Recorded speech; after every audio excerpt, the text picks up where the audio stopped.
What's up, creeps and ghouls, and welcome to the Let's Talk Horror channel. Welcome to the Creepzone, our video pass. Oh, I've forgotten it already. A video podcast series that is unrated, it's unedited, it's unfiltered.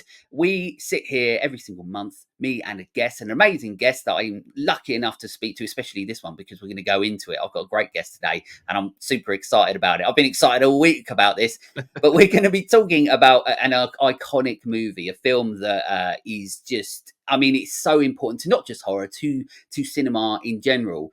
And on this, as I said, we're just going to go into it as much as we can, have a good old conversation about The Shining. That's right. As I said, one of the most influential movies of all time. With me, so to set this up a little bit, not so I go as BP. That's what I've always been known as. It was an accident. I should have said my real name, and now everybody knows me as BP. But my real name is Brett Parker. Not that anybody gives a fuck, but that's what my real name is. And what's mad is that I've never really met. I've only met like one person called Brett, and in my life. But what is mental is that the man that you can see, the very handsome man sitting that you can see on the screen with me. No, it's you. That's you. His name is Brett Parker also. And Brett Parker is a podcaster, which is fucking mental, and a YouTuber, and blood absolutely everything. What he is an incredibly talented, he's like the more talented Brett Parker than what I am. So we have Brett Parker from Dissect That Film on this Welcome to the Creep Zone episode. How the devil are you? I am fantastic. I'm so happy to be here to hang out with my UK brother. I'm so pumped. I know, it's mad. It just blows my mind. It makes me so happy knowing that you're carrying it across the pond there. Brett Parker's podcasting, just that's what we do apparently. Yeah, we got to find more. Go out and search for them all. That's it. We've got to do a documentary. Next thing we know, we do a documentary going around the world seeing what Brett Parkers and what different things they do. And we find that there's like 50 and all of them are podcasters. There's either going to be 50 or it's just us. It's just us. It's just us. Oh, that was a waste of time and money. That is it. And we go to cons and everything. So there we go. So as I said, on this one, we're going to be talking about The Shining. The Shining is, to both of us, in our top 10, I believe, films of all time. This is a film that, actually, it's not necessarily for everyone. I know a lot of people that can't necessarily get on with this film as much as what a lot of people do. But it is one of those films that, if you do like it, if you do enjoy it, you really, really like it. You really enjoy it, and you love every single aspect of it. This is a movie that I always talk about in regards to when I'm watching a movie. It ticks all the boxes, and this is one of them. And we're going to definitely get into as to why it ticks all those boxes. I don't think there's one for me that it doesn't, which is always nice.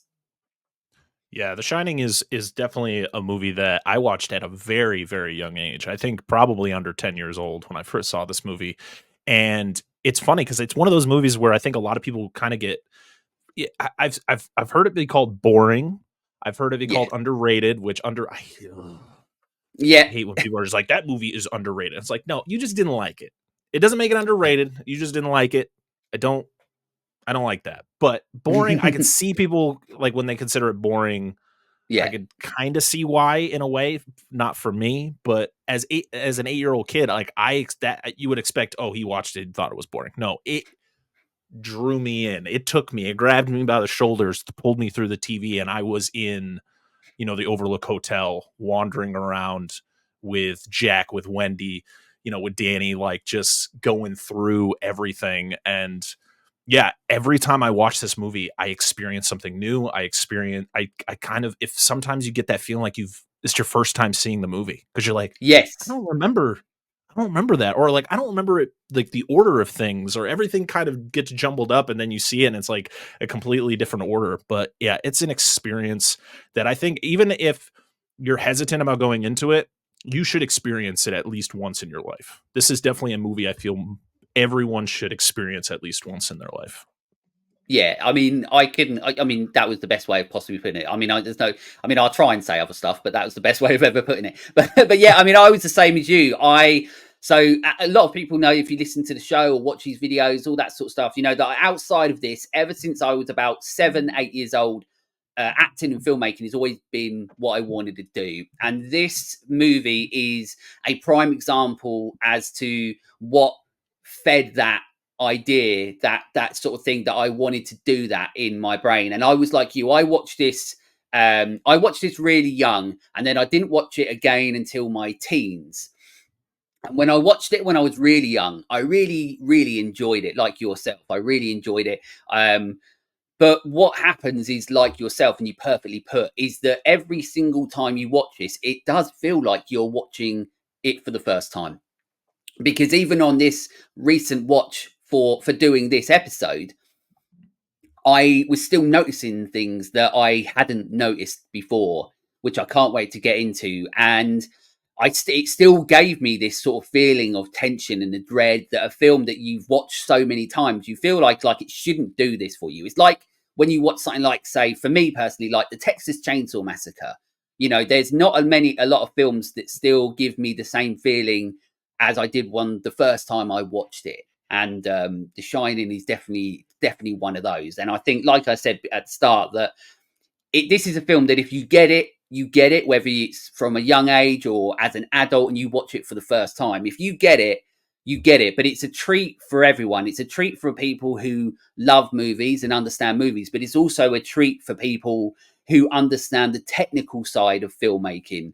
And for those people who are so obsessed, like myself, with the aesthetics of movies and the cinematography of movies, this is one of the most perfect movies ever made in regards to looking at it from that aspect. So, yeah, we're going to have a fucking brilliant time talking about this. I'm already excited. I'm already Oh, excited so about talking excited. about it. So here we go. So, The Shining itself. So the movie was released in 1980, directed by Stanley Kubrick. One of my hot takes about Stanley Kubrick is that I'm not actually really a fan of his movies, which does surprise quite a few people. Space Odyssey, 2001 Space Odyssey. Is that the one? No. Yeah, Yes. 2001: A Space Odyssey. Yep. That's it. That one, visually stunning, absolutely amazing. Sometimes I feel like I'm going to drift off a little bit, but I enjoy it. But after that, you had things like, or whatever it was when you had Clockwork Orange. I Yep. feel like I need to revisit that now as an adult, getting like an old man now, because when I watched it first time and the second time I watched it, I never really got on with it. And then that's the same with Eyes Wide Shut. I'm a massive Tom Cruise fan, don't really like it. But for some reason, The Shining, I just fucking connect with on a big level. Yeah, Stanley Kubrick for me is interesting because he really was a visual director. A lot of Yes. his movies were the storytelling was done through the visuals, not usually through the characters. I think probably an exception would be like Full Metal Jacket. Probably that's a movie that has probably possibly one of the greatest like openings. It's not even an opening scene because it goes on for like half an hour, before you actually get into the core movie. But most of the time, especially with The Shining, 2001, Clockwork Orange, very visual. And Yeah. I think Kubrick really didn't get into that style until 2001, because before that, he was doing a lot of studio films or films that kind of, like he did Spartacus in 1960, which is, to be honest, I didn't even know he directed that movie until like a couple years ago.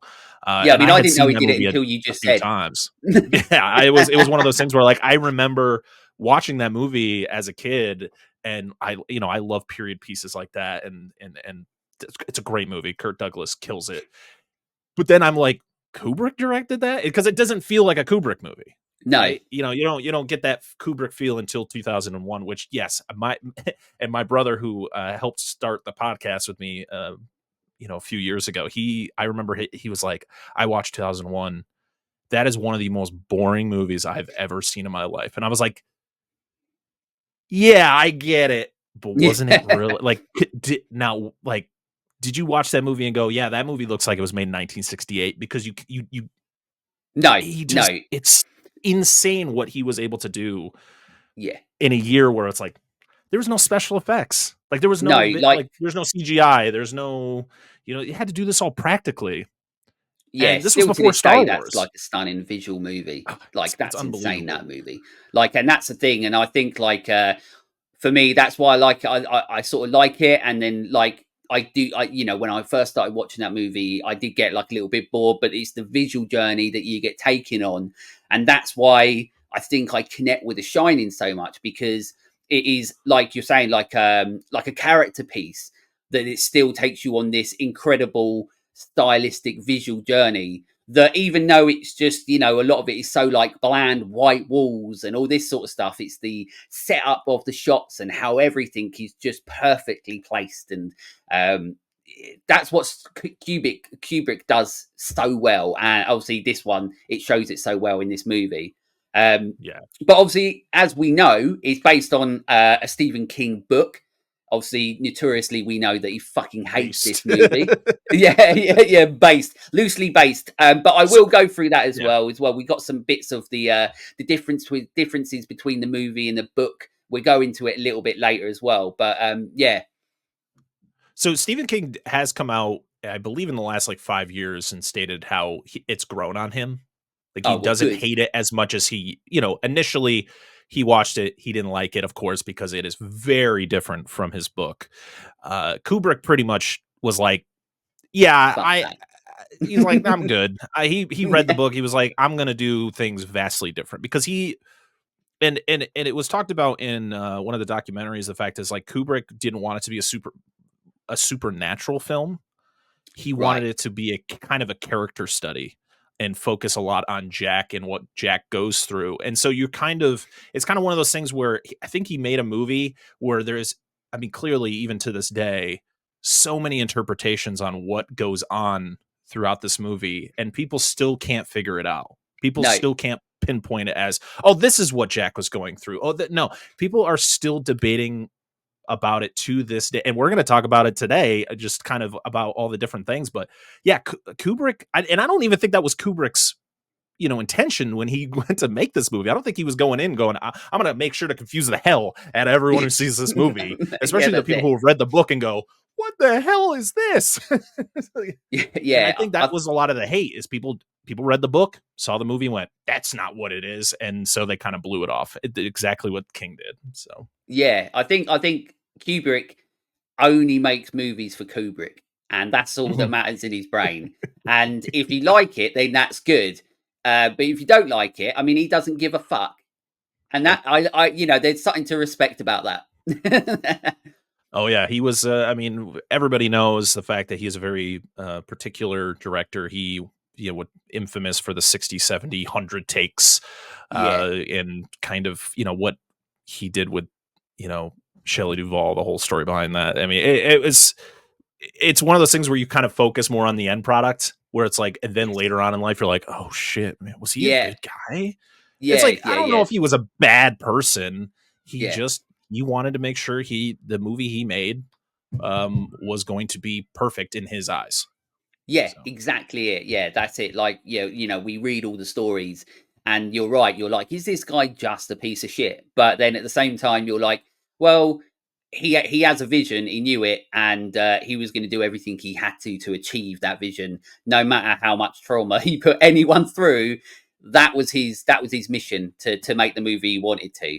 yeah. But this film is obviously starring the Joker, Jack Nicholson, Popeye's wife, Shelley Duvall, just some kids called Danny Lloyd. We got Scatman Crothers, scat man Crothers. That's the sound he makes every time he, would enter the room, When he's walking around. and just scatting constantly. And then Philip Stone, who's there? I can't even remember who he is. So he's probably Grady or someone. I can't remember. Probably. Yeah, something like that.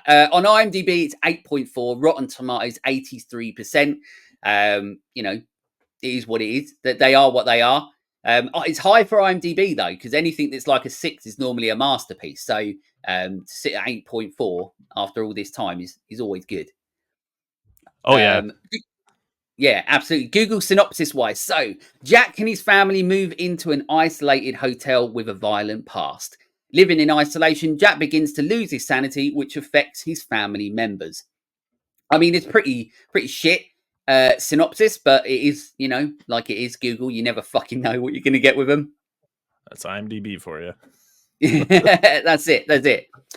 So trying to talk about these films, I mean, it's always difficult to know where to start. We've already spoken a little bit about Kubrick and so on. So let's where do you want to start? Is there anywhere particularly you want to start talking about this movie? Because I can go from anywhere. I mean, I think firstly, I kind of want to mention how I even got into this movie at such a young age, because I mentioned before how I was like 7 or 8 years old when I first saw it, and I think I contribute that to Batman '89. I was, Oh, as a little really? kid, huge Batman fan. I used to watch the animated series every weekend when it would drop, and I was obsessed with Batman. And I remember my grandma is the reason I got into movies. Like, she Right. had a vast collection of VHS tapes, and she was like, "Well, you like Batman? Here's some Batman." And so I, get to experience. I literally, at the age I was, all four of the '90s, '89, not in the '90s, but those four Batman movies: Batman '89, Returns, Forever, and Batman and Robin. And I remember just watching them all in one day. And but the '89 one really is my favorite of the four, because I love the Joker. He's one of my favorite characters in pop culture history. Heath Ledger is as Joker is one of my favorite performances of all time. Yes, one But of the Jack best. Nicholson's Joker, and kind of that was my first experience with Jack Nicholson, was him as the Joker, and seeing him and then I remember she had The Shining, and I think I just ended up playing it, and she just kind of let it go. But yeah, getting to see him, in a different way, but kind of still getting that Jack Nicholson. Like, he Yeah, is kind of like, I feel, uses a little bit of what he does in this movie to be the Joker later on. Um, but yeah, I just wanted to mention that before we get into any kind of part of the movie, kind of my yeah. history with how I got into it. Yeah, that's awesome. I mean, I think let's I mean, I suppose that's probably a good place to start with this movie, because as I mentioned, one of the things that's so important to me within movies, no matter what I watch, is performance. That is such, sometimes that's a make or break of the movie. Like, we know that Kubrick is such a visual director, but in this sort of movie, like you said rightly as well, that this is his sort of character piece. And if you don't have the right people in a role or in a film like this, they make and break it. And this film has got just some of the best and most raw and intense performances, as far as I'm concerned, like sort of ever put to screen. So this is still always has been, since I've seen it, my favorite Jack Nicholson performance. As much as I'm like you, I love him in Batman as the Joker, but there is something so dark, so sinister in him in this movie, and the way that he lets it out. Jack Nicholson is absolutely insane in this movie. I mean, literally insane in this movie as he Hmm. goes through it. But his way that he does it, his physicality, how threatening he is in this movie. I don't know what it is, but I feel like there, when I watch this, I feel like I see, like, we know that this is Jack Nicholson, but every time I watch it, still to this, and like when I watched it the other day, I still feel like there's this different side to Jack Nicholson that I haven't seen really before or since. I mean, I could be completely wrong, but there's just something in this performance that I feel that there's always a difference to this than what I see from his other roles. Right. I think the closest you probably could get to a performance that's similar to this one is probably One Who Flew Over the Cuckoo's Nest. His Yes, yeah, performance in that is very, not, I wouldn't say similar, but they're very close. Like, yes, very different characters. But I think with Jack Nicholson is he was able to take prior roles and kind of take little pieces of what he would do with a certain character, and then when he would go to the next character, he could incorporate whatever he needed to fit those characters. Because I think One Who Flew Over the Cuckoo's Nest, Chinatown, which is a very different movie, where yeah, he has to be more subdued, but also you see kind of the crazy Jack in there.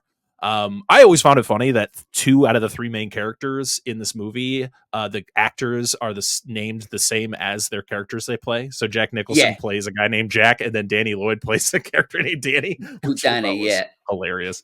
yeah, But yeah, Jack. I mean, I think that's why Jack Nicholson is so legendary, and he was so good at being that crazy character, but he was able to do anything.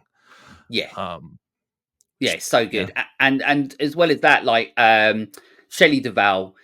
This is Hmm. so I've got a list on my phone of like favorite performances of all time and feel and performances that are like really like inspirational.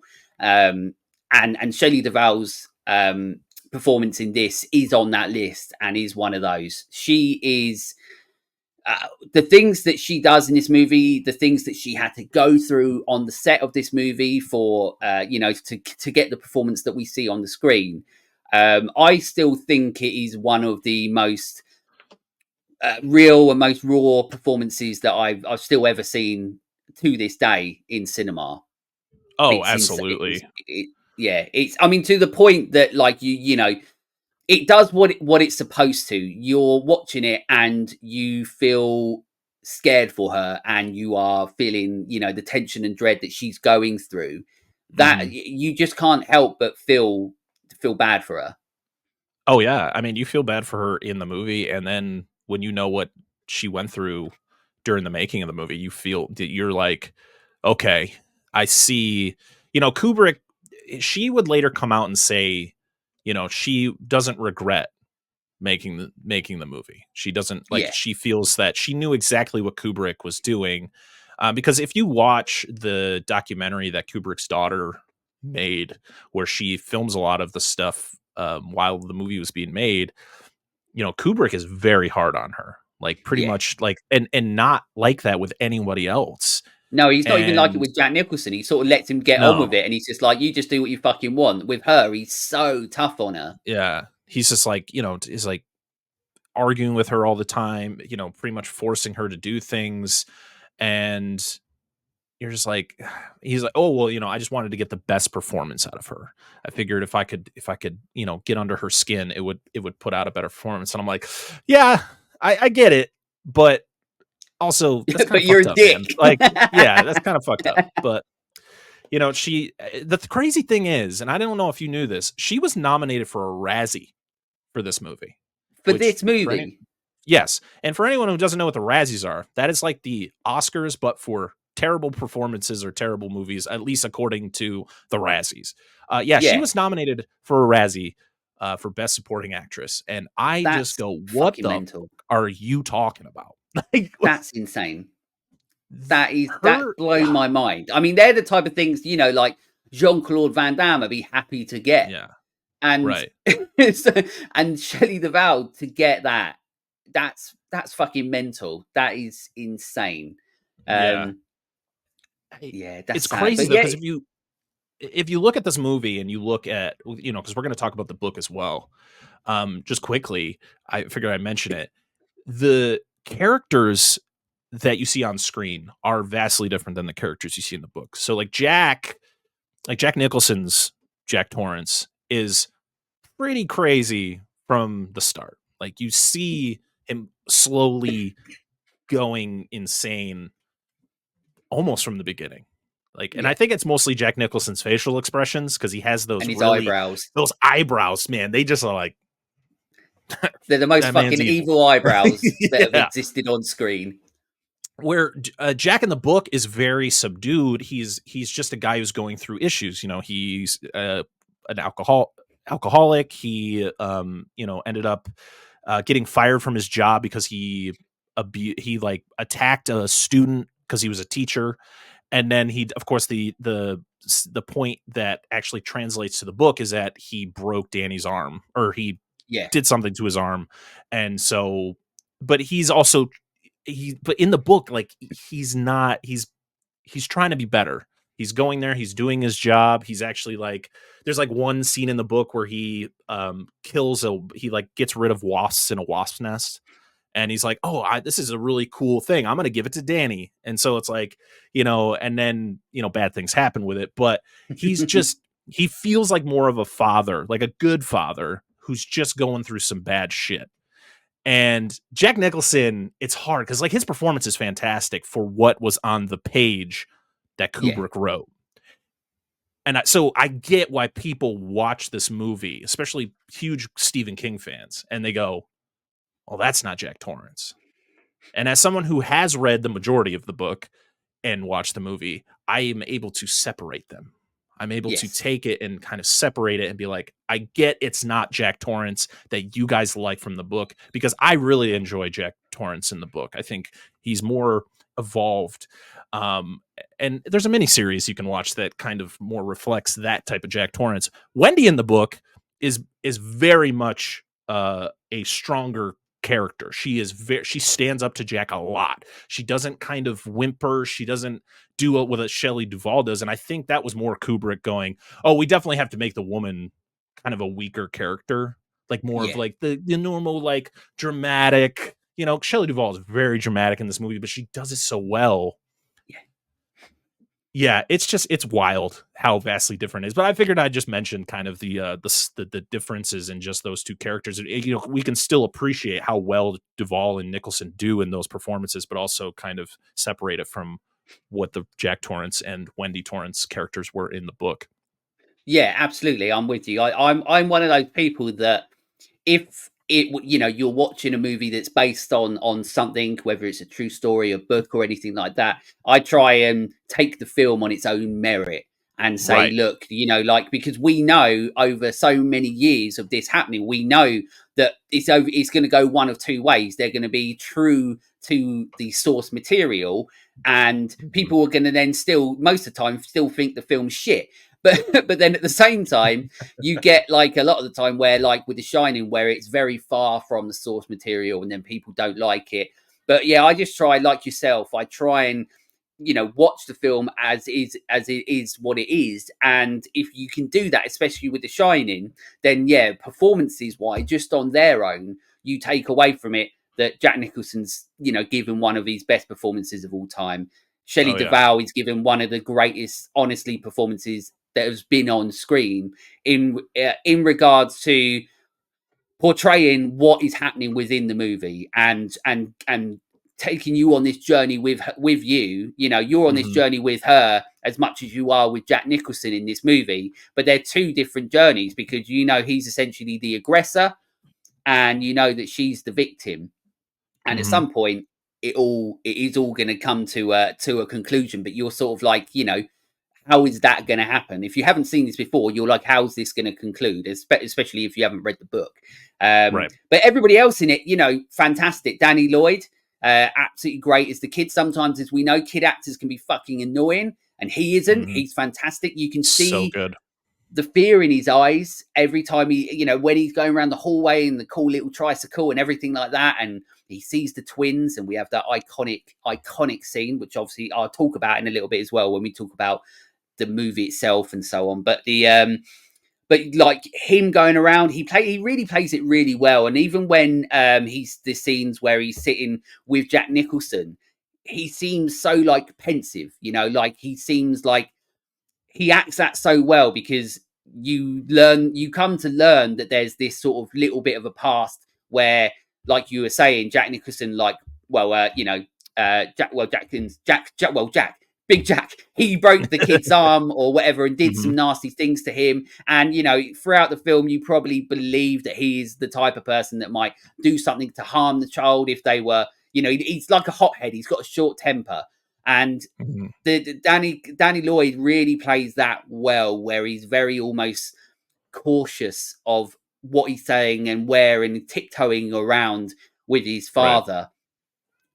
Could have been done really differently and really like played really poorly by other kids. He does it really great. Scatman Crothers, as long as he lasts on it, he's absolutely fantastic. He has some great little scenes in it with Danny himself, Oh yeah. and that's always a scene that I remember the first time I watched it. Obviously, we know that it's I'll talk about it, but obviously it's a bit different in the book. But in the movie, the first time I watch this movie and he turns up, to save the day, and then then gets an axe to the chest almost Yeah. immediately. Is still to this day for me one of the biggest, well, what the fuck moments I sort of ever Right. witnessed.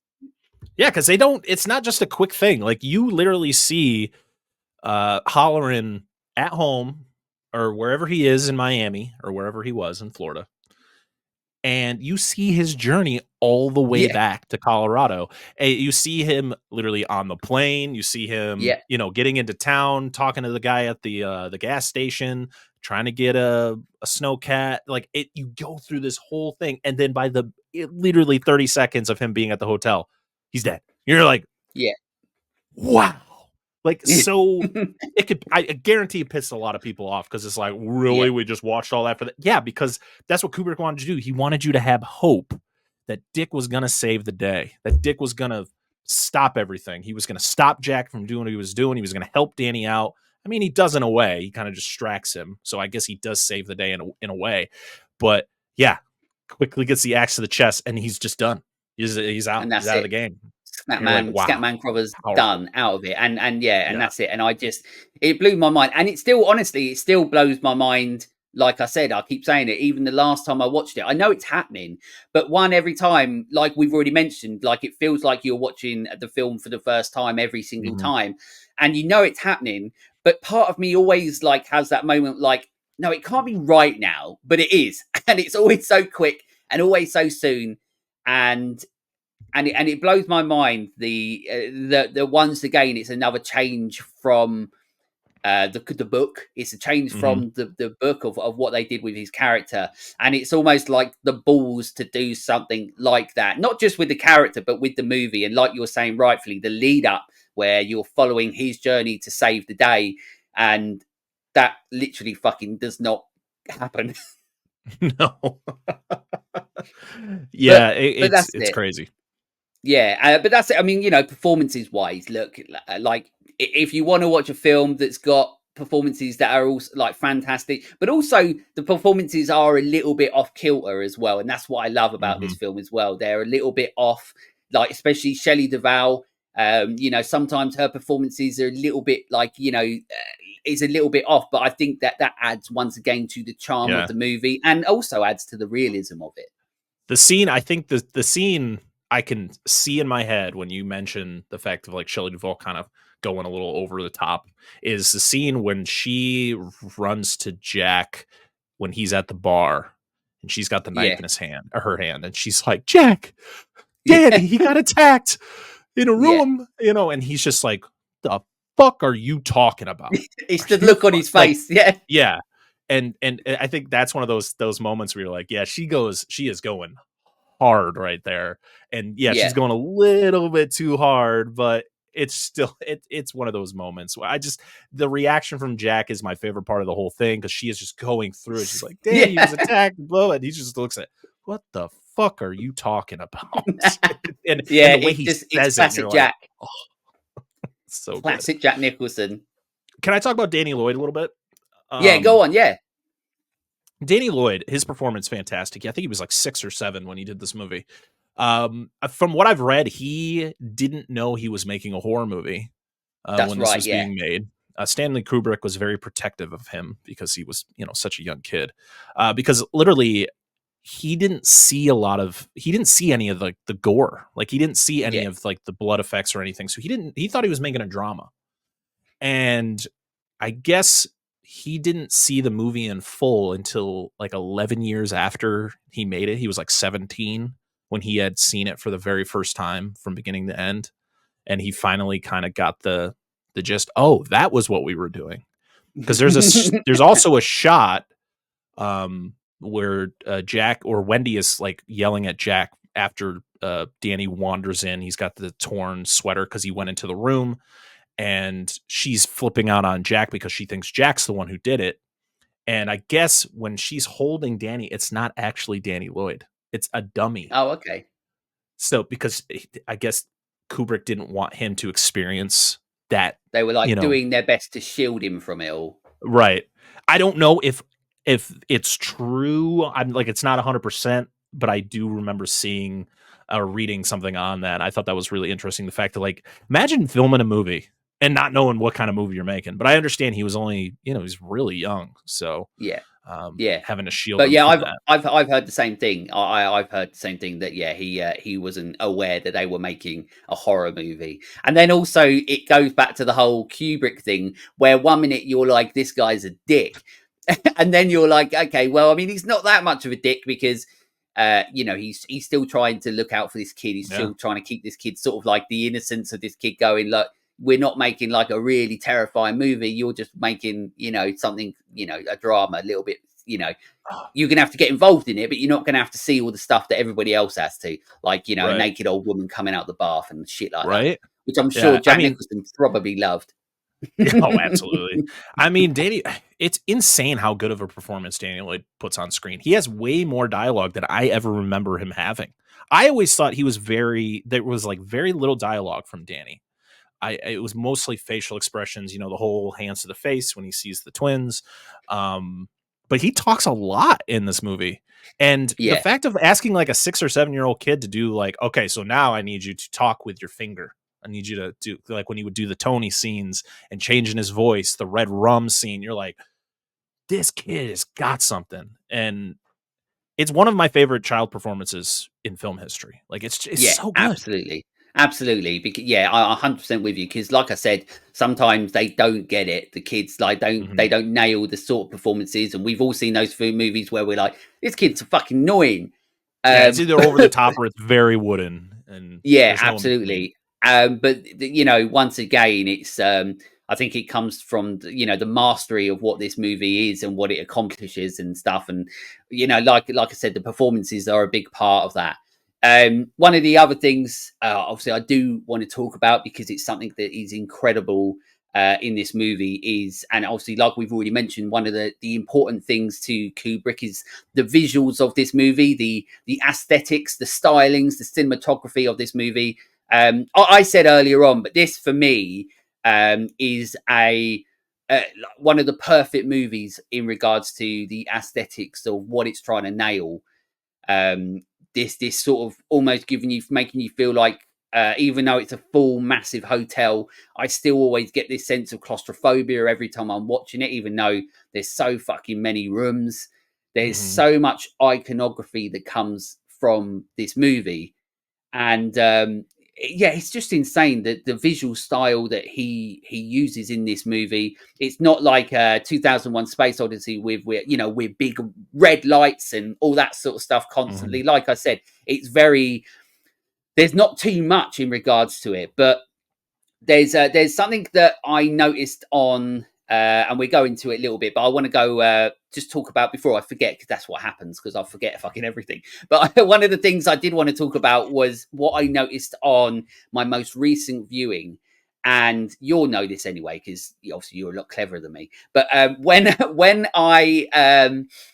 I watched this recently, so we know that like when you're making movies, so for example, with me, obviously I have like no budget, low budget movies, not even low, but just no budget movie making. You have to really try and understand the cinema look, like how you make I just take like an iPhone or anything like that, and how to make it mhm, look cinematic and give it that cinematic look. And there's certain little tricks that you can do. For example, say like Dutch angles and things like that, which they obviously use a lot of on Evil Dead, or the placement of your characters. So, for example, me being like over here is a lot more cinematic than me being in the middle of the screen. And they're little things, and right. you add the depth of field. So, these are like really small little things that, on a technical standpoint, you can really do to help make your film look more cinematic. This is not like a cinema class or anything because obviously I don't know what the fuck I'm talking about. But they're like the known basics of what you can do to help create a film on a low budget movie.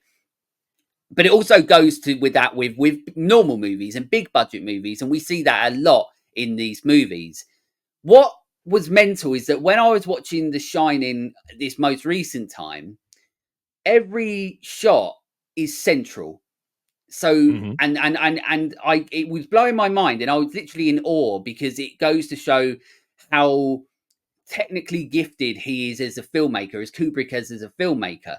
Because anytime that you've got Jack on the screen, or anytime you've got Shelley Duvall on the screen, or anything like that, it's always central.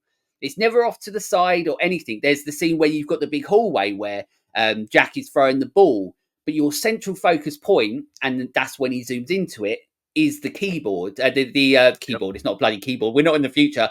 Is the Typewriter. typewriter Yeah.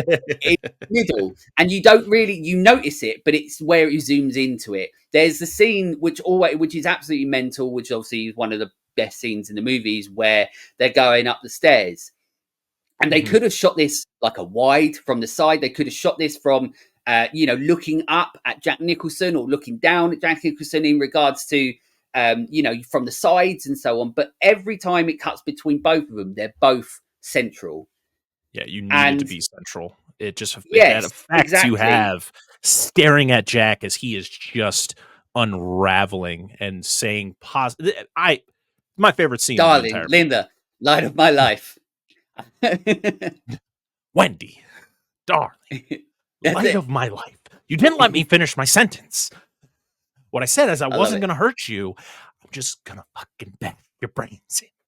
It's fucking amazing. It's so good. It is, and it's one of those things you're like, only Jack can do that. But yeah, as I said, like, so when I was watching this movie before, like I said, like you said, it felt like when I realized that, it felt like I was watching something again for the first time, because it's not just those scenes. It's like it's almost every scene. The focal point that you're supposed to have is central. It's never off to the side to try and give this sort of like usual cinematic look and so on.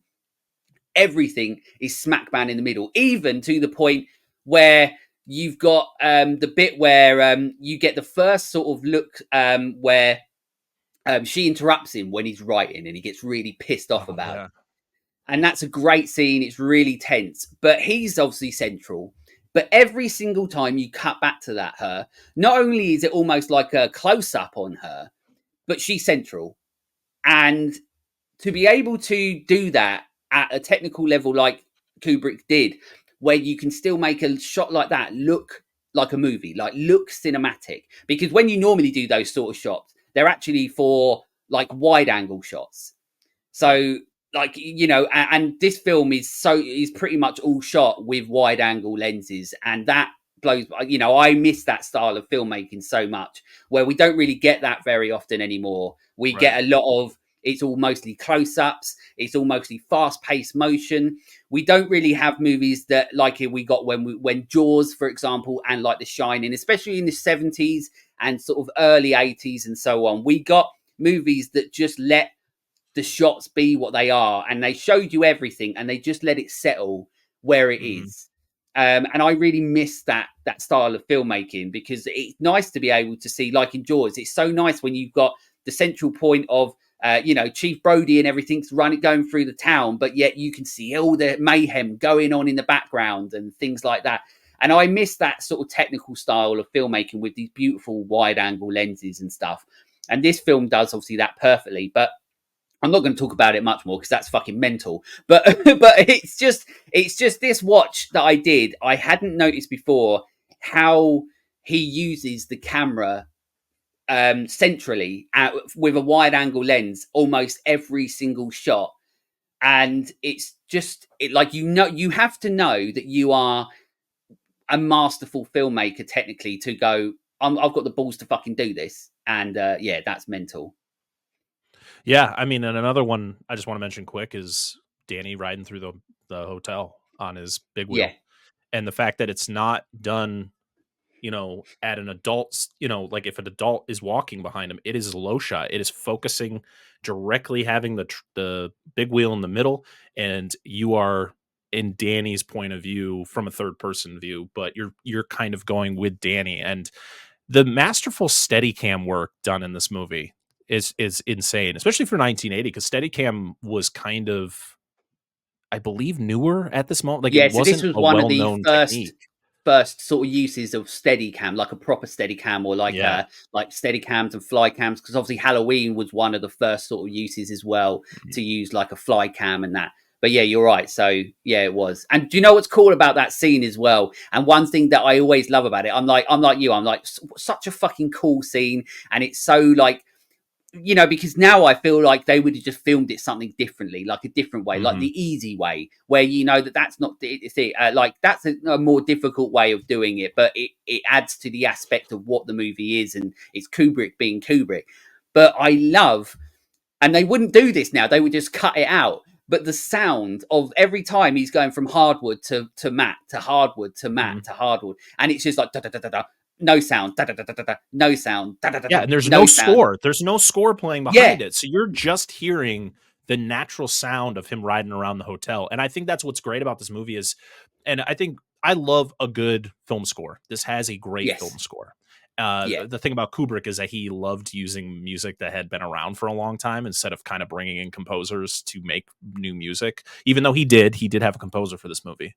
But yeah, the sound design is fantastic because he's like, I think it'd be more effective to hear the natural sound of Danny riding around on that big wheel. Or when Jack is throwing the ball against the wall, as we mentioned earlier, yes, you're just hearing the ball hitting the wall and him catching it, him throwing, like you can hear the sound of it hitting his hand as he catches it instead of having some like just booming score behind it. And then you don't get that same effect.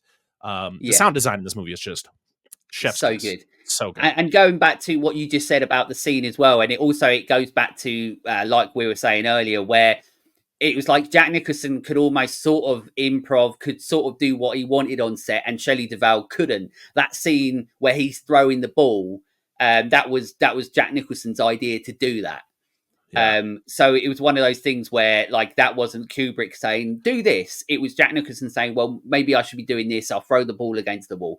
And Mhm. you know for a fact, if Shelley Duvall would have been like, I just want to walk like a centimeter to the right, he would have been like, nope. Yep.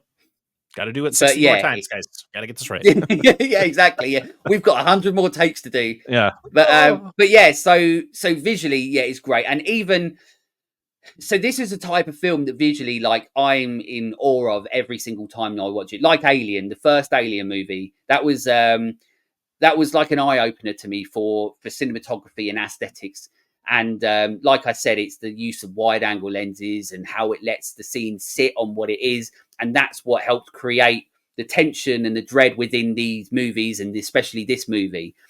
Mhm. But the aesthetics in this movie, as I said, every time I watch it, I'm in awe, even from the opening. Like literally just this massive wide angle sort of shot where like you've got the tiny little car and you're going through, you know, wherever it is. I don't even know where it is, but wherever it is, you know, and you're going seeing all these mountains and these trees and stuff.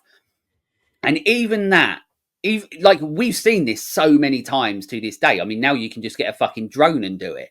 Right. But it's the fact that wait, you add that to this movie, and it goes on for longer than what I remember every single time. Like it keeps going and keeps going and keeps going. And when I start getting like nearer the end of it, I'm almost like on edge. And I don't know why. And I think that's just Kubrick just saying, like, let's see how long I can do this for and see if anybody shits themselves just from nothing. Well, you have that, but you also have possibly one of the greatest themes of all time. Like that Yeah. as you're going through it, you know, you're moving around and yeah, you see the little car on the side driving up the mountain and that theme gives me chills every time I hear it. And Yeah. my last the before the last time I watched this for this podcast, I watched the 4K for the first time Yeah. and Looks so it's good. visually gorgeous, especially when it opens up to this Right here the somewhere. shots. Yes, There so we go. it's I'm like in awe again. It's the first time I'd seen Yeah. it 4K, so it was like I'm experiencing this movie for the first time again. I'm getting to see things for the first time again, and to hear that theme, oh, man, I love it so much. It's It's so good. iconic. It is absolutely great. And you know, we talk about the aesthetics, the look, the iconography of this movie. I mean, there's so much. Obviously, you know, one of the most iconic things is the blood elevator. Mhm. Absolutely insane. You know, that's one of the things that have always been imprinted in my mind since I was a kid. Where, like, even now, I will see I've watched these movies, I've watched horror for so long that I have now integrated them into my brain that it like affects real life. So now, I mean, I don't go in lifts anyway. I'm too scared. I'm claustrophobic. It's probably because of this fucking movie.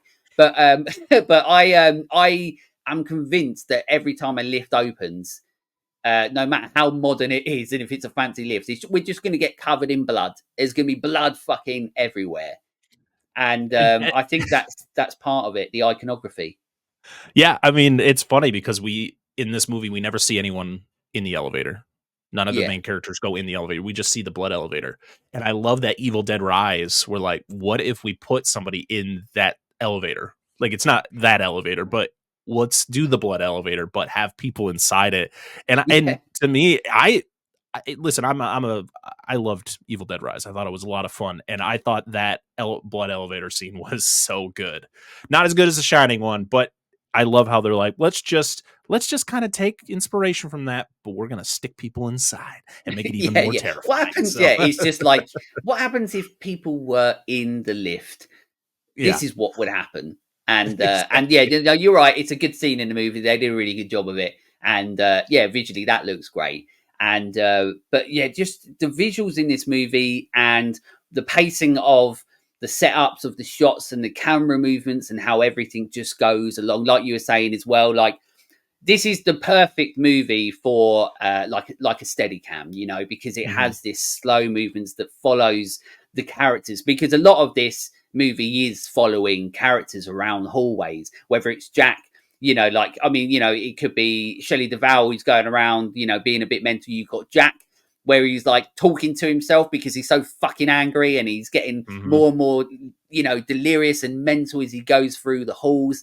And this beautiful steady cam wide angle shots are following these characters around this hotel, and that adds to this tension and the dread that you get, because you this hotel's alive, and you get that sense when you're watching this movie. And how is this hotel going to take Jack? How is it going to take him on this journey where he's got to destroy his family and so on, and delude him so much. Obviously there's so many theories and everything which would be interesting to talk about and all that sort of shit as well. But yeah, this is in at the top there for me in regards to. So I did. I've spoken about Evil Dead before, and I've spoken about a lot of the films that are iconic to horror and cinema. But yeah, there's certain films that are iconic to both. So like you've got ones that are like unanimous within horror genre, but also ones that are iconic to cinema in general. And this is one of those movies. But I always feel like if anybody says to me, you need to put a list of not, don't say like 10 favorite movies, but if there's 10 movies that you're like, how to be a filmmaker or how to shoot a movie, I say this is on that list to say to them, look, watch this and you'll understand what real technical filmmaking is, and understanding how you get the most effectiveness by using the camera of a scene, of an emotion, of what is happening. Because there's so Hmm. many in this. I mean, like we haven't even said like here's Johnny, that scene Yep. as well. I mean, that's like everything, everywhere. Like as soon as somebody says The Shining, they say here's Johnny. Yeah, that's the It's first scene I think of. Yeah. yeah. So I mean, there is so much that you can go through with the iconography of this movie. That like it still blows my mind that I can sit here today, still watch it, and then just Yeah, exactly. I mean, going back to the central focus, the freezer scene, when he's in the oh yeah, fridge yeah, scene, when he's in the fridge, like easily someone could have just stood at the side and filmed yeah, him doing it. But the fact that Kubrick went, no, I'm going to lay down between Jack Nicholson's legs and point a camera straight up. It's so effective because yeah. you are seeing the raw emotion in the change. You can see Jack changing, the whole fact of him, let me out. And then him, turning to oh, Wendy, I think you hurt me real bad. And And he's then thinking about it, and you can see it. yeah. And then as soon as she mentions about going to get the snowcat, he flips and he's like, "Oh yeah, why don't you do that? Why don't you go check the snowcat? Like, see what come back and tell me And it's about just it that or little whatever." tap he does on it Oh as well. yeah, and he's holding on to. I'm guessing it's like how you open the door if it's not locked Yeah, from the inside, and he's just gripping that thing, and the way he is just against that door. But then when she leaves, he backs up, and he is kind of like he resorts back to yeah. what's left of Jack in a way. Yeah, because It's just it's like like you're it's just seeing almost the as full if he's circle. realised, like, oh, I'm fucked. Yeah, he's just seeing the full. You're just seeing the full circle of Jack in that 2 minute scene. It's fantastic. And the good thing as well is that talking about that scene is a good way of talking about something else that's so interesting about this movie, and it's sort of the almost aspect that it sort of takes from the book, like you were saying earlier, where Kubrick didn't want to have to rely on or didn't want to make this such a supernatural movie like the book. Obviously, the book goes so much more Mhm, into that sort of world than the movie itself does. And I think Kubrick, as I said, like he did the right thing for his movie to do that. But that's one of the scenes because obviously Jack gets out because of the hotel. It's mhm, not he doesn't finally figure out you can open the door. The hotel lets him out, right. and we get a lot of these scenes within the movie where the hauntings, the ghosts, the people that have worked and have had residence and stayed at this hotel, we get those scenes within the movie. And once again, it's an extra layer to an already layered movie in regards to character and style and design. But we get this that ramps up throughout the movie that I just think even that is expertly done. And it's just such a delight to sort of watch where you've got somebody building up this sort of thing. It reminds me of sort of like someone like say like Ty West. Like Ty West, he's like the modern day master of slow burn horror, where he like lays these sort of like little foundations every now and again, and then gradually it will build upon it and build upon it. And it's the same, he obviously, an influence through him is always going to be something like the Shining or Kubrick, because we get that within The Shining. He turns up at the hotel, and then gradually things start happening, mostly to sort of Danny, and then gradually things start happening to Jack, and he goes into the thing, and you know he's got like no money, but then suddenly appears to have money later on. I don't know whether he Yeah, had it in his like chest of drawers or anything like that, and then he's yeah, like, "Your money's no good here." And he's yep. just, I love that scene as well. That even though like he's in a hotel, he's gone mad and he knows that nobody's in this hotel, but yet these people are here and he's getting served. That he surely understands that are ghosts. He sees it like he's still talking to it like, I'm the type of man that wants to know who's buying his drinks. Hmm. Yeah, Just things like that.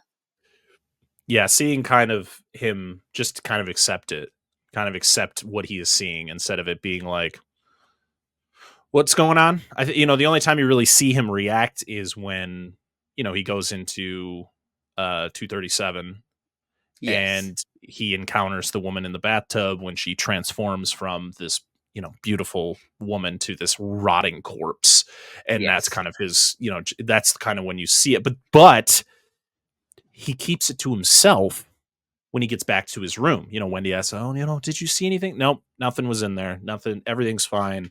I think it's just Danny. Danny's going through some stuff, and yeah, it's always one of the things when you think about it, especially if you've seen Doctor Sleep, Mike Flanagan's Doctor Sleep, because in that movie, when Danny goes back to the hotel, Jack is the bartender. Spoiler alert. Sorry, everybody. But Yeah, just a Jack, spoilers for a the 1980 yeah, movie. Yeah. Jack is the If, bartender. It's not Lloyd anymore. And so it's one of those things where you kind of then go back to The Shining. You go, well, is Lloyd Jack's father, or is Lloyd just another employee, another ghost of the hotel? That's just he's a ghost of the bartender before. It's one of those things where even it's a movie that just forever until the day you die. It doesn't matter how long this movie is around for. You're always going to have questions of like, what if, you know, yes. or Yeah. is this really what happened? And I think Kubrick did a great job at doing something I don't even think he had the full intention of doing. So Yeah, absolutely. And I'm sure you've got them as well. But I mean, obviously, look, there's the theories. There's a theory. I mean, one of the things that I genuinely believe, because especially even when I watched it on this one, is the fact that Jack does have The Shining. yes. I think because you have that scene, which is one of my favorite shots in the movies, where he's standing there looking like a fucking wolf, looking out the window, before he was the wolf in the Mhm. movie. But you've got him staring out the window, but you've got the same sound, the same ringing as to what happens when Danny, when you hear the shining sort of say, you have that ringing sound. And that one has always led me to believe that Jack actually has the shining. He's probably one that passed it on to Danny. Mhm. He just never But it's figured it out. surprising that, but it's very surprising as to sort of how many people don't notice that. Mhm. And that's not necessarily saying that people aren't like, don't understand it and all that sort of stuff, but it's just the fact that we all sort of notice little different things or pick up on different things. That once again, that was something that I didn't even think about until later on, when I was just like, oh, hang on a minute, like that sound's going. And I didn't click Mhm. onto it until I got a little bit older and watched it, and I was like, okay, well, then maybe he's the one that gave Danny the Shining. It's like a hereditary thing, Yeah. which I find really interesting. And then obviously, the idea of the fact that Jack is a reincarnation of the person that was, you've always been here.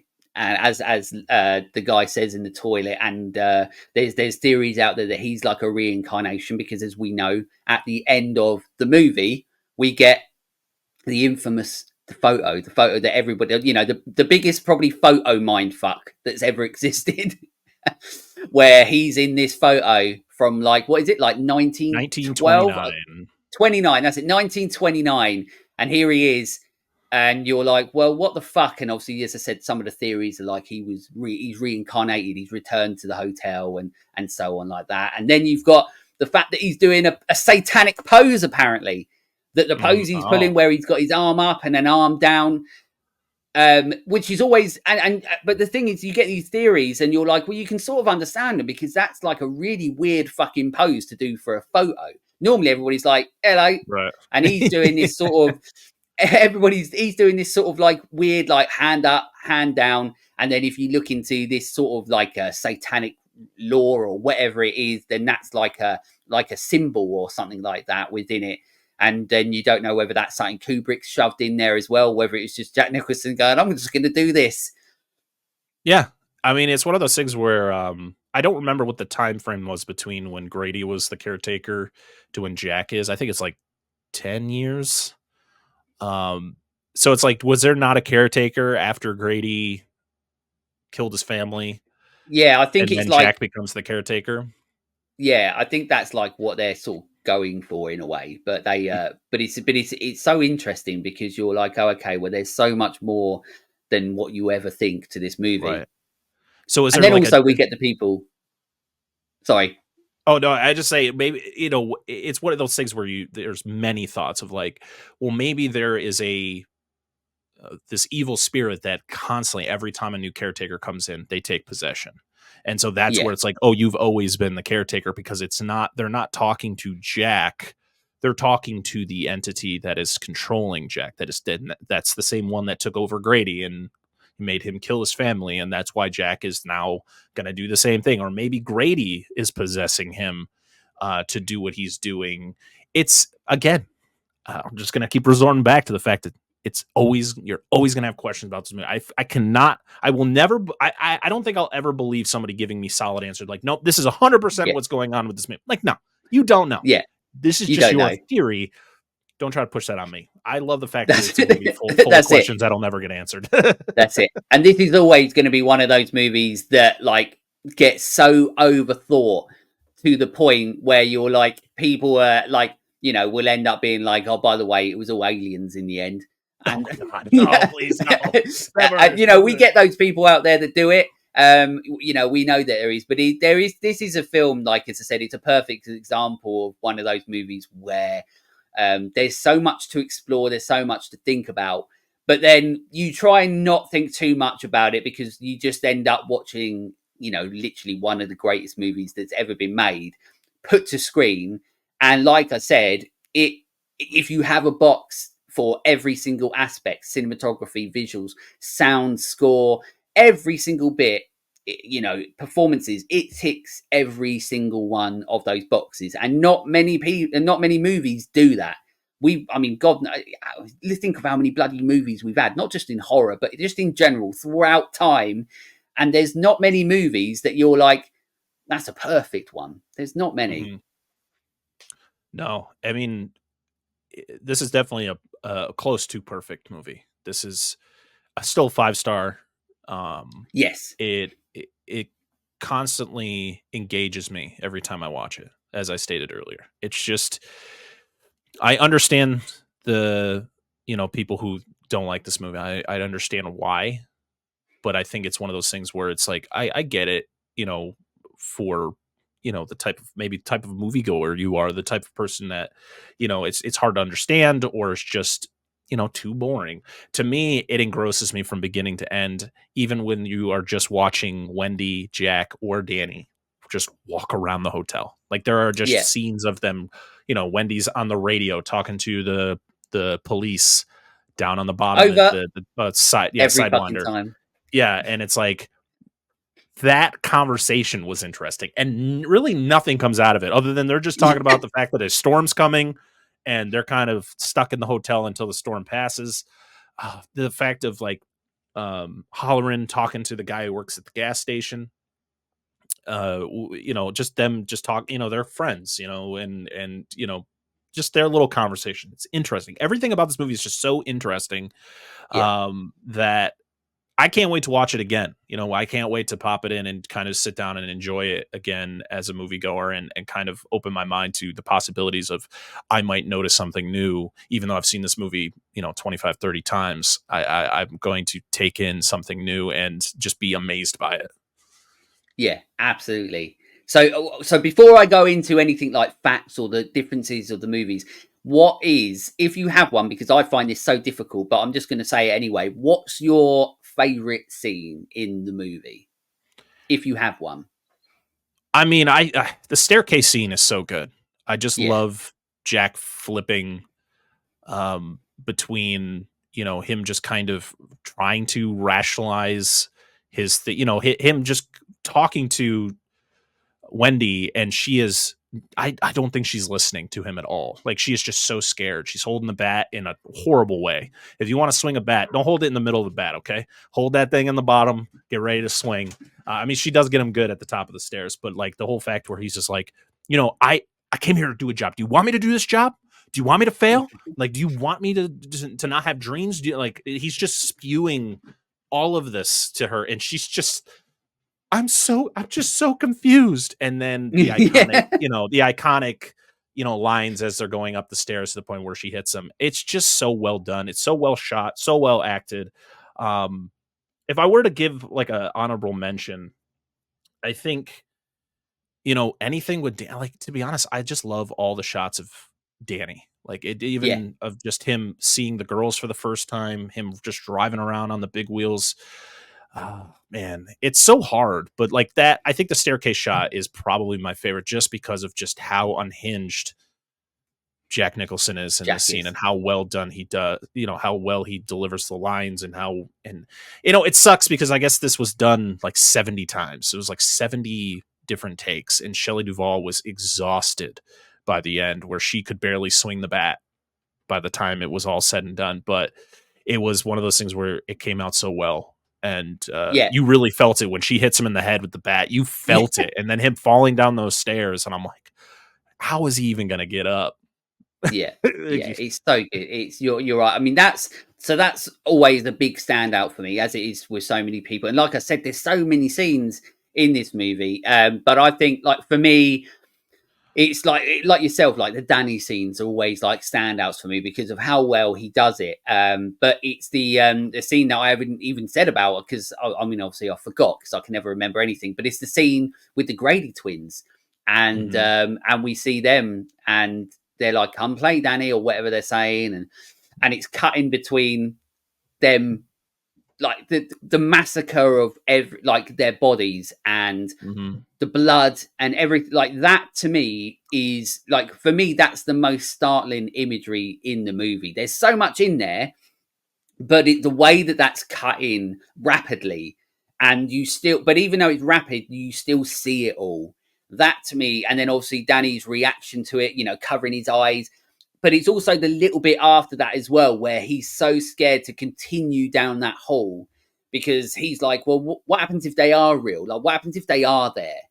And that whole scene to me is like the definition of having like a scare, like a fright in a movie that like sticks with you for like ever. Like imagery, like there's like, it's a dark imagery where it's kids that are dead, blood everywhere. You can only, I mean, you don't even want to think about what happened to them. And the Right. fact that that's like in this movie, and Danny does it so well as well. It's I fucking love that scene so much, but it's Yeah. terrifying. It's wild that we didn't mention probably one of the most iconic scenes, and I'm gonna mention just a little bit about it, the whole door scene. Um, it's wild. I love the like the what Jack does before he even swings the axe, where he does Yeah, the Three Pigs lines, where he's like, yeah. "Wendy, let me in." Let me in, little piggy. And then it's like, well, then I'll huff and I'll puff. And he does the whole thing. And then that's when you get the axe swing, and the way the camera is able to get Unbelievable. that Yeah. beautiful shot of him getting that, like, it's following the head of the axe. Act. Yes. It's so good. And then of course, Shelley Duvall kind of reacting every time he swings at the door. It's not even like, for me, my favorite shot isn't even the fact of him sticking his head in there and doing the "Here's Johnny," which, to be honest, my favorite parody of this scene is in Seed of Chucky, which is one of my Oh, yeah, least favorites yeah. of the franchise, but it's such a great scene because he does the same thing, and then he sticks his head in there. He goes, think I'm supposed to say something. Like, he doesn't say the line. It's so good. But yeah, it's one of my favorite parodies of that shot. But like, the fact is that that shot isn't even my favorite part of the whole thing. It's the pre of him Yeah. prepping to knock this door down and doing the whole Three Oh, yeah, Pigs yeah. line. It's so good. Yeah, and as you said, and rightly so, like that's actually one of my favorite shots in the movie as well. Is the way that the camera goes with the axe, rather than necessarily with him. And once again, that if that was filmed today, they probably wouldn't have done it that way. And the Mhm. fact that once again you're seeing it all, like, and also the fact that the Steadicam helps it achieve what it's trying to achieve with this, like, it's not wobbling about, it's not this rush sort of shot. It's just a shot that's set, and it's doing this, and it's following what it needs to. Yeah, I couldn't agree more. That's like a great scene. And yeah, my favorite part of that is just her reaction to it all. Is because, like you're saying, every time the axe goes through the door or he does something, she's fucking panicking, because and she's so good at every single thing. Like, the emotion that she does in this movie, that she nails every single aspect, whether it's the confusion, because she spends so much of the movie confused, and she's like, I'm so confused, like you said, and she even said it, um she does that so well. But being scared like that, her doing that in that scene, like, it's so real, it's so raw. It's done in so much of this film is done unlike, that even was done to that day, but even still to this day, there's still so much of this movie that you wouldn't see in movies today, Oh, which is absolutely not. fucking mental, absolutely mental. So there we go. So there's those bits. So let's get into. So as I've said, like you. So you said you've read like what, like half The Shining, I got pretty close to the end. Yeah. I don't know why I didn't and finish it, but yeah. I've not even read it. Because I'm not a smart man. I'm not good at reading. Like, well, I can read. I can read. I'm not saying that I can't read. I'm not putting out there that I can't fucking read. I can read. I've got books behind me, Mark and I've read all Wahlberg them. can't read. Sorry, Yeah, and that's look just a at him. joke I from mean, our I haven't show. got Mark Wahlberg's No, money. it's not true. It's a joke from our show. As it, Marky Mark's going to come after us now. Yeah, right. Him and his brother Donny.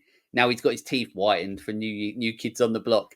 But but But Good for him. I'm gonna get fucked up. But I did this on one of the other episodes as well, and I really like putting in there the differences sort of between movies and the books, just in case, like me, people don't necessarily know much about it. There's only a few. So room 237 is actually room 217 in the book, so it's actually a Mhm. different number. It's The so weird Grady that they twins. changed it. Yeah, it's weird, isn't it? It's just another Yeah, Kubrick thing. I prefer how yeah. a 3 looks. Yeah, yeah, okay.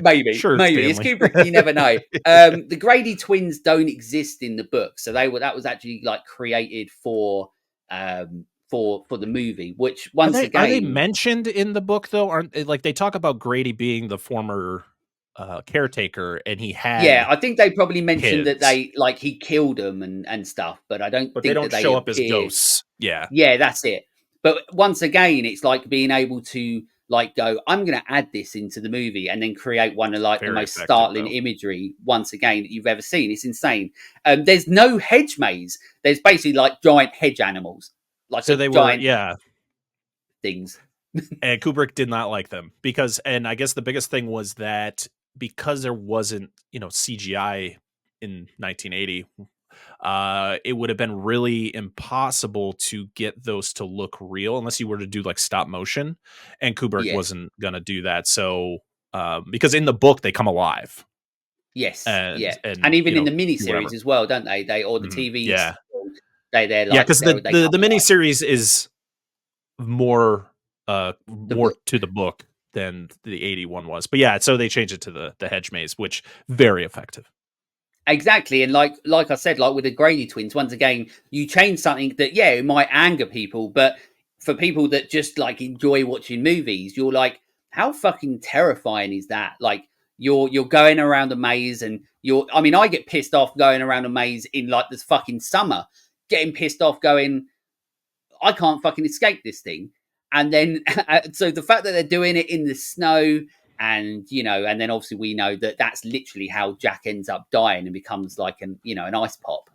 So Um, you know, a fun fact about the snow yeah, before you continue is that to get the effect of the snow, they did salt and torn like shredded styrofoam. But right, yeah, I guess on camera it was yellow. So when they were editing the film, they actually had to turn the contrast up. They had to add colors, so they had to add more oh, blue okay, and red to the film to get that white look. That's why when you see that, there's a lot of blue, like very blue, like kind of yes, like yeah, how yeah. my lights look here. It's kind of like that blue tint. That was how they were able to get the white for the snow because it was so yellow on film. It was like, ooh, gotta turn some stuff up here. Well, yeah, exactly. Especially if they'd have kept it in, and one of the characters in the background had like eaten some of the snow, and we're like, "Don't eat yellow snow! That's not real. You That's don't not do it." real. Don't eat that. That's it. Like I did sort of mention earlier as well, but the character Halloran, played by Scatman Crothers in the movie, is still alive in the book and appears in Doctor Sleep. So he doesn't actually die in the book; he just turns up. Yeah, but in the movie Doctor Sleep, he's dead because the Doctor Sleep movie is a sequel to this one, where the That's book right. is a Yes, sequel to the book. So yeah, so to the book. you have your there's a difference with the Doctor Sleep. We're gonna add that right in there for y'all. That's it. It's like the alternate universe of everything, Yeah. cool, isn't it? It's like in the book he's dead, but in the film he's not, and so on. And I mean, fuck knows by now. All we know is Scatman Crothers is fucking cool, Oh, he's awesome. and he's got a Kubrick made him sweet cry room with though, with a which cool makes me painting. sad. Yeah, I guess he had done like 70 takes of the scene where he's talking to Danny, and I guess he got to the point where he like burst into tears. He's like, I can't do this. And I guess Kubrick was yeah, like, well, if the kid can do it, you can do it. And so yeah. Kubrick got him. There's only so much. There's only so Yeah. much. And then the last one I've got. So in Stephen King's book, the Overlook Hotel is portrayed as its own living, breathing character. Its seduction of Jack Torrance is evident, and the hotel and the spirits within it will do everything in their power to claim Jack as their own in the film. The hotel is really nothing more than a haunted house. Like we said Mhm. earlier on, that's essentially what it feels like within the film. There's less there is the supernatural element, but its focus isn't necessarily on that, like it is in the book. The hotel is, like it says, they're a living, breathing thing with supernatural elements, and obviously you have the more of the. I think you have more of the aspect that it was built on ancient burial grounds. I think it Yeah, was. which was Where kept in the movie as well. They do mention that. yes, yeah, that's it. But yeah, so there's differences. We know that this is one of those films that there is. This film is almost like the book didn't even need to happen, so to speak, for this film to be something Right. that it Yeah. is what it is. Because Kubrick literally just was like, well, yeah, I mean, we've got The Shining, we can just do this, but I'm going to do everything I can to make it my own thing and Mhm. do like an incredible job with it by incorporating what is necessary for my vision. That's pretty much Yeah. it. That Can I add that we one know more that. before you Yes, move on? absolutely. Go on. The hotel blows up in the book. Oh, Where okay. Yeah, the boiler, because as you stated, the in the book, the hotel is very much its own character. It's a living, breathing thing. So the boiler, that literally Jack is sent there to take care of, is kind of the beating heart of the hotel. And so Jack, to kind of um end the whole thing, because he is fighting his urge to kill his family, and he figures, well, I'm just going to sacrifice myself. So however you would get a boiler to blow up, but he gets it so that the boilers blow up and it destroys the hotel, killing Jack. But that's how Danny and Wendy are able to kind of get away, instead of Jack freezing in the in the hedge maze, which is always a fun shot. I always laugh when they show him frozen, and I'm like, okay. I mean, it's cool, but it's also kind of funny because that's the face he's making. Yeah, yeah, it is. Yeah, like that's the look of a man that's frozen to death. It's so funny. That's it. And then just really quickly, some facts about the movie. So Danny Lloyd came up with the Tony Finger thing, which is Wow. pretty fucking awesome. I mean, what a great child actor. Though. He's just like, I'm going to do it. Once again, Kubrick's to Jack Nicholson's like, do what you want. To the kid, do what you want. Shelley Duvall, don't do anything. Yeah, you do what it says on the script. Do what it says in the script, but a kid can come up with a little finger puppet thingy. So, but it's cool, and he done the voice. And Red Rum is sort of unanimous with so many Yeah. of us horror fans Oh, and everything out there. so good. Number two, the ending of the movie, the snow in the maze. Oh, you already said this was actually 900 tons of salt and crushed styrofoam. So there we go. Well, you Here got we there go. Sorry before I about did. that. No, that's fine. I never know what the fuck I've written down. So number three, Jack Nicholson ate. Oh, this made me laugh. Jack Nicholson ate nothing but cheese sandwiches for 2 weeks before starting production to get himself angry and in the mindset to play Jack Torrance because he really, really hates cheese sandwiches. So yeah, I've also read that is possibly not true. Well, it's Uh, probably bullshit. I think it was one of those things where I think Jack Nicholson came out later and was like way later, and was like, I mean, I don't know, fully remember if I did that, but it doesn't sound like I did, but who knows, It, kind of thing. it He's fully like, came out whatever. because he was at like the courtside of a Lakers game eating a cheese sandwich, and they're like, "Well, that's fucking fake."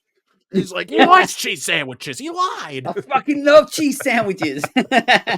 Jack Nicholson has said that Wendy Torrance is one of the most difficult roles that he's ever seen an actor take on, which obviously is understandable. Mm. Unfortunately, though, the performance took a toll on Shelley Duvall's health. The stress of playing Wendy gave her nervous exhaustion, which led to such adverse health effects as feeling physically ill and losing some of her hair. I mean, look, we know what she went through. And it shows on screen. Once again, it's one of those really tough things, isn't it? Like, she went through shit, but then we get Yeah. what we got. In the documentary from Kubrick's daughter, it actually showed, like, there's one part of it where she's laying down, and like, like assistants are like putting blankets on her and stuff because she is not feeling well. And there are some other like production assistants that are just like, oh, look at me, I'm the executive producer or whatever he was, and I'm taking care of her, like kind of being a dick about it.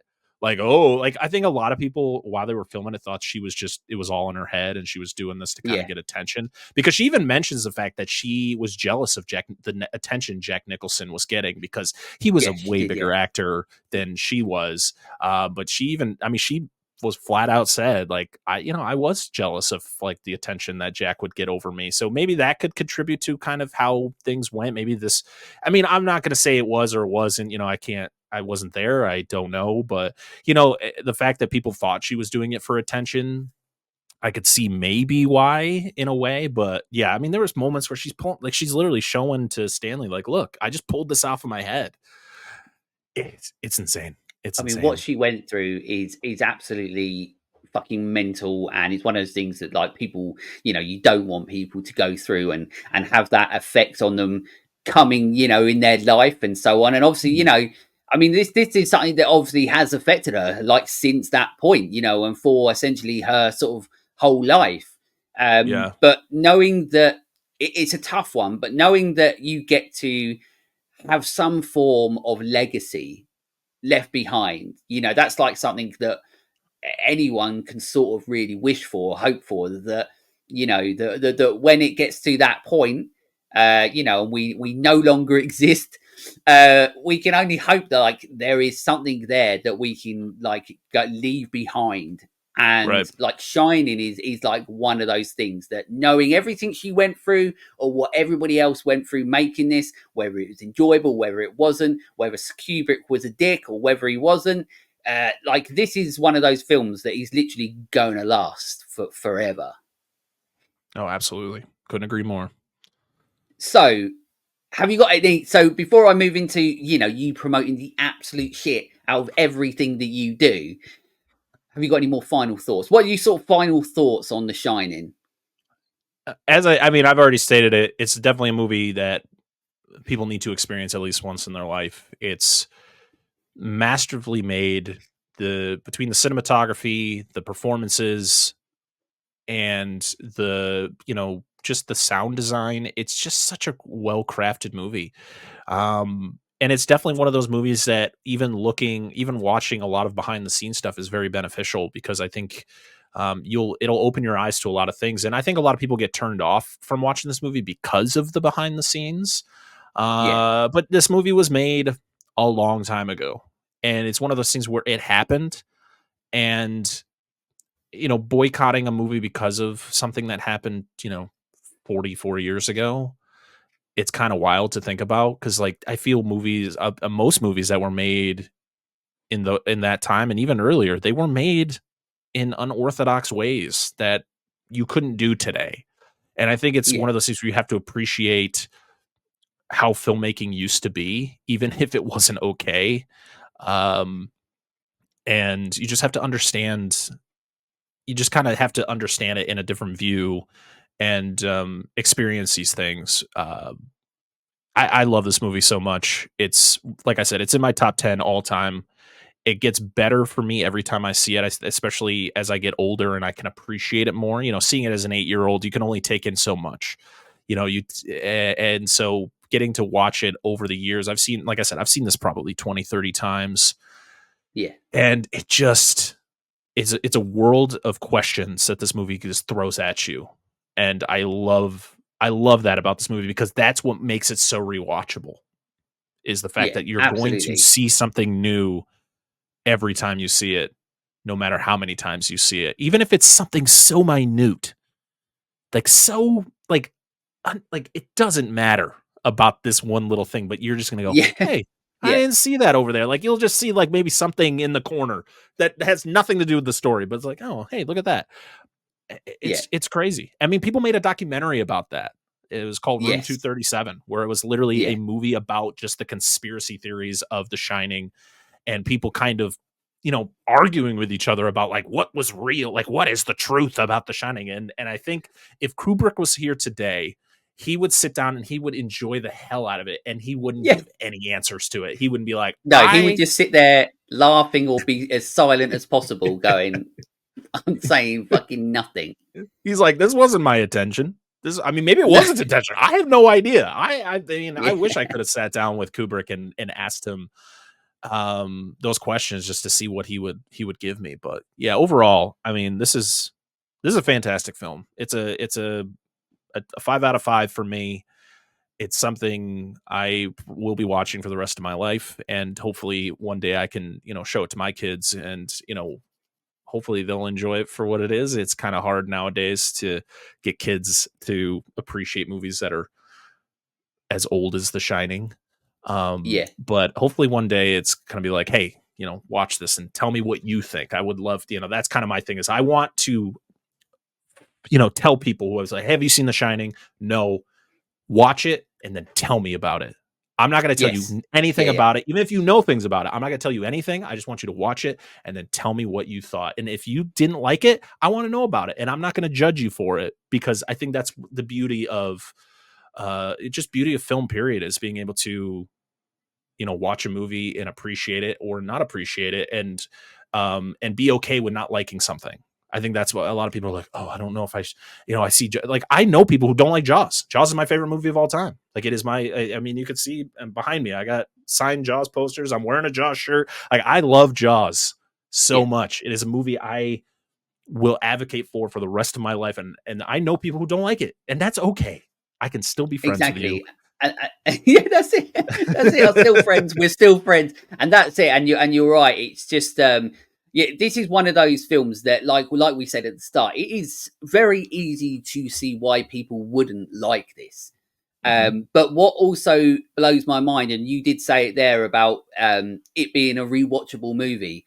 This is a film that blows my mind that it is a rewatchable movie. So, like, that you want to rewatch this as much as often as you can, because of the journey that you're on, emotional wise, through it, and also how we constantly are picking out bits, like you said, whether it's a small bit or whether it's like I did when the first time I discovered the sound of Danny's truck little wheels going over the wood and the carpet, and when I heard that for the first time, I was just like, that's masterful filmmaking. Or the whole central shot thing that I recently did, like, this is such a rewatchable film. But it's what I love about this film is that it's so rich, rewatchable on so many different levels. It's not just like, this is such a good movie, I want to rewatch it. It's like, I'm going to rewatch this movie because it's so good, but what the fuck am I going to find next?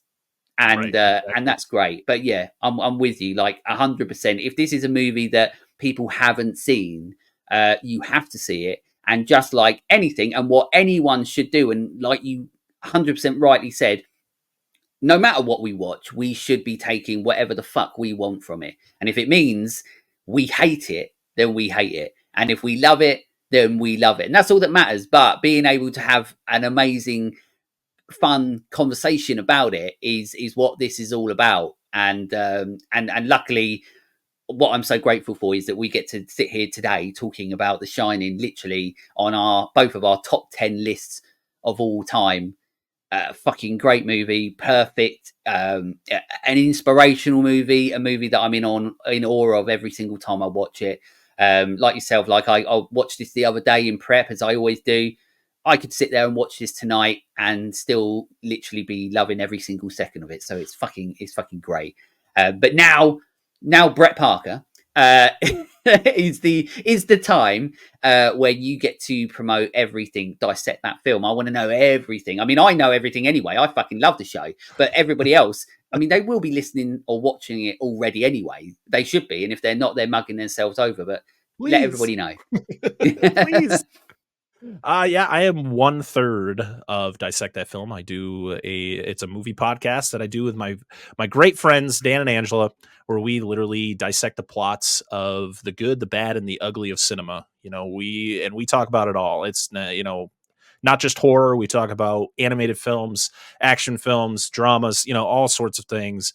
And I pretty much watch a movie. I write up the plot in the best way possible, and then we kind of go through it and kind of bring our own conversation to the table, kind of like, very much like your show is.